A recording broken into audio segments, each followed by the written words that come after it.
Hello, Shakesquad! Now, as you are all aware, Monster Hunter World has taken the market by storm, and in such a short amount of time, the reception from critics it has received has blew people away more than a tornado spamming Cushla Diora. Yeah. Now, it's great fun and a lot more accessible than its predecessors. From the looks of it, Capcom are not letting up on the reins anytime soon, with a promise of new monsters being added as free DLC in the future. Now, this should help soothe the player base's raging hunger for more hunger than this guy. Damn lazy chap, just sitting here eating all that sweet, sweet food. May I ask the chef, are you noticing this? It's me, not him, it's me. Now, this DLC has got me hopeful on what monsters will be added from the vast selection of wyverns, dragons, neopterons. Does anyone know how to pronounce that? If anyone does, just let me know, yeah? And all the other good stuff throughout the series.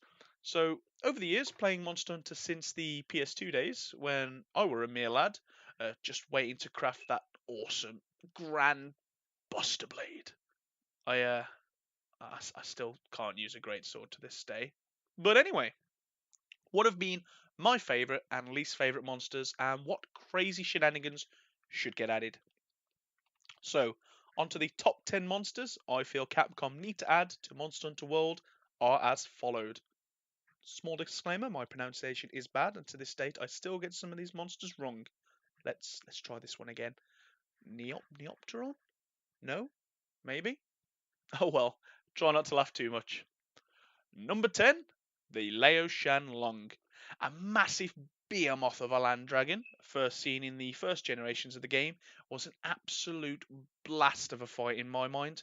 Now, I do feel the Zoromagdaros fight in Worlds may have contributed to this decision of the big guy being included in the top 10.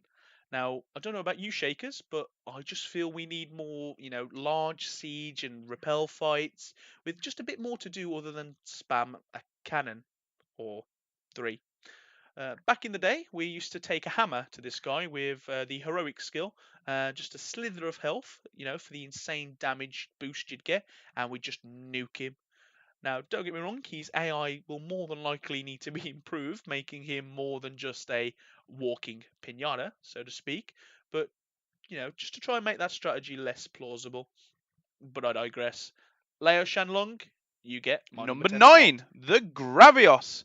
The very first monster in this entire series to make me scream and smash that Superman dive button quicker than a demon mode blade dance. The Gravios is another wyvern. It was first introduced in the first generation of the game. It's another really fun fight where, when you're like a small time new village hunter and you just figured out what a nice little cool drink was, and you take a leisurely stroll into the volcanic area, and there he is, just sat there having a nice little nibble on some rocks when he turns around and he goes full hyper beam mode on you. I mean, with how nice the Elder's Recess is, I think the Gravius would fit right in and perhaps utilise the Teostra area as well. Who knows? However, I mean, a larger volcano map would be more ideal, but that's a discussion for another day. But Gravios, you're scary. The first monster to make me consider using the guard up skill, and you also annoyingly put me to sleep with a cheeky fart. I assume this is to haunt my dreams. Get out of my head! For this, you get my number 9 slot. Number 8, the Brachydios. More sketchy pronunciations, I'm afraid. Now, you did make note of that disclaimer, right? Surely? Anyway, skipping to the third generation now, when then this is a brute wyvern was added. He looks strong even with the phallus on his head, but don't be fooled, he packs quite a literal punch where you'll regret not bringing your deodorants. And considering he is a brute wyvern boy, can he move with his super leap? He uses slime to explode you as an earlier rendition of the blast that we now see in Worlds. Then, when he really wants to destroy your very being, he just, licks his arms like a cute little kitty cat. Everything's okay. They go brighter green, and that's when the fun stops. And the pain is incoming. Maybe equip your Divine Blessing decoration, Shakers. Who knows? A very fun, different encounter. It was a very huge war for me, and I assume most others, actually, from what I've read back in the day. We'll give this kitty detonator number 8. Now, number 7, the Fatalist. Fatalis. Oh boy. Oh boy, the childhood memories, this guy. He set the bar for what dragons really should be. Honestly, move aside, Goblet of Fire. You ain't got a clue. Fatalis is in town. Now, it's another first generation's Elder Dragon. This guy had you sat hovering on your Farcasters for when he flew, just with that, locked in, form hovering square, ready to go. He used to fly into the sky above the Castle Charade, waiting to drop his fireballs of death. It was a great opportunity in Worlds to team up and have you repel rather than kill. I feel would be a great way to go about this if they add it into Worlds. I mean, wouldn't it just be great for everyone to understand the pain of that goddamn tail every single time? I just want to do damage. Come on, Fatalis, why? Why do you have to be like this? But Fatalis, you most definitely get a top 10 spot, and you're coming in at number 7. So, on to number 6, the Acantor. Another great reason for Capcom to add a larger volcano map. The Acantor was a second generation monster, which I don't know about you guys, but I always assumed it was an Elder Dragon. However, I stand corrected, it appears to have been labelled as a Supremacy Wyvern, whatever that means. Now, this was a very fun fight back in the day. It was the first time as a young hunter myself that I started using and practicing flash bombs. I mean, the Acanto used to just do this super rush charge forward and just like mow down anything in front of it, unless you timed a flash bomb and it would just stop it. The amount of times during like an ad hoc party, one of our group would just cheer when we managed to stop it with a flash bomb it was amazing. I hope to relive that one day. Now, for some of you, you'll remember that there was like that moment, that heart-stopping moment where it would just go and bury underground, and everybody would just put their weapons away, start sprinting around, just waiting to hit that Superman dive. Oh, it was good fun. But it's not just the combat, the aesthetics of like the weapons and the armor. They just looked really unique. They were so cool. Rubbish sharpness, but skipping over that didn't matter. You just looked awesome. And for this, you get number 6. So, halfway in, it brings us to number 5. And who else can fill the number 5 slot other than our main man, the Rajang? It was the very first time I quit the game for a few months before returning to try again. And holy hell was this guy tough in my eyes. It's a second generation fanged beast. I think this guy needs the Supremacy Wyvern tag myself. Move over Goku. This is what Super Saiyan really looks like. Imagine in Worlds, imagine this guy thunderballing down in the ancient forest, looking all majestic like, but also terrifying at the same time. Oh, I can't wait. I mean, on a lighter note, get it? Thunder jokes. The armor is ridiculous looking and funny, I think. Weapons also all come with like the thunder element, and as a lot of monsters in World are currently weak to thunder, that'd be a great addition in my eyes. So for this, I thought this guy terrorizing me again at least deserves the number 5 slot. Now we're into the top half of this list at number 4. This will bring you the Naga Cougar, a flying wyvern type from the second generation. It's kind of like a Black Panther style creature that just is ferociously fast and seems to be able to hit you from all parts of its body, no matter where you stand. You turn left, you turn right, it just doesn't matter. The hurt is going to be laid down. The utilization of its head, its wings, its tail, especially its tail, it's relentless, honestly. But when it's in rage mode, it is sure as hell awesome and very fearsome.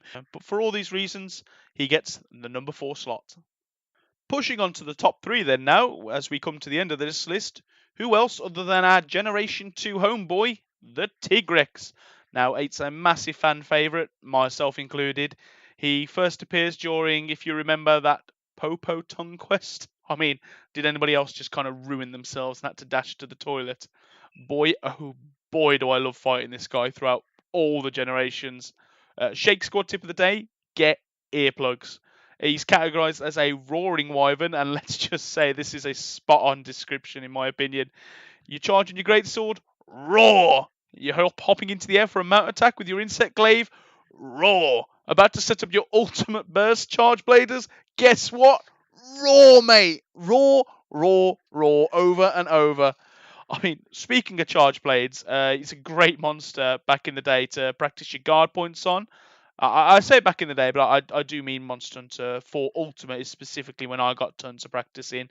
It was against the Molten Tigrex version, but I just feel it'll be a great addition to the roster if they can put it into Worlds. He just has a lot of like telegraphed attacks. He fights really quick. I feel like for people to get practice and really own their skills with weapons, this is a great guy. Kind of similar to how people are practicing with the Diablos at the moment, but it's most definitely in the top three. Bringing me on to my number two monster that I'd like to see, and that would be, wait for it, surprise, surprise, the Zinogre. I mean, what list out there does not have the Zinogre on it? Let's be honest here. It was bound to happen, but it's not that hard to see why he's such a fan favorite. I mean, he's beautiful, unless you're after one of his Jaspers or gems, then he can just go and die horribly in a fire made by our main kitchen appliance, the toaster. No, sorry, the Teostra. Uh, the Zinogre, he is a fanged wyvern introduced in the third generation and is probably the only monster I actually enjoy seeing become charged up just for like the sheer awesomeness, the pure look of this guy. The armor's pretty cool. The weapons are certainly cooler. I mean, what's not to love? I big hope to see him in the worlds, and that's why he would be my number two. And we have arrived. Whew, it's my final spot, the creme de la creme, number one. A lot of people have different reasons for placing a monster in the number one position, but for my choice personally, I'm going to go with the Gore Magala slash Shagura Magala combo. It was first introduced in the fourth generation, so it is fairly new in comparison to what my lineup has been. Maybe this just means I'm nostalgic and you should just discredit everything you've seen. Please love me. Please don't come at me with pitch marks, but now I absolutely love the aesthetics of this Black Eclipse Wyvern. Seriously, don't look at the wiki. But look, honestly, I thought it was an Elder Dragon again, but the interwebs disagree, so we best call it a Black Eclipse Wyvern, everyone. What a great name. Now, what about when his skin changes and he goes all gold? Spoilers. Sorry, but honestly, how darn cool is this creature? It's stunning. The armor and weapons, once again, I really do love the style. I found the combat with him very enjoyable, and I highly recommend watching some fight videos. But I'm really looking forward to being able to fight this in Worlds, both solo and with my friends. It is most definitely a Shakesquad approved number one. Phew! Well, if you made it this far, I'd like to say a big thank you for tuning in and watching my content. Yet again, it has been a genuine pleasure. I just hope you guys and girls enjoyed watching as much as I enjoyed making this video. Please don't hesitate to provide feedback. Please like the video if you enjoyed it. Drop a comment down below on what you liked, didn't like, or what you'd like to see in the future. Hit up that subscribe button for more, and as always, roll out Shakesquad.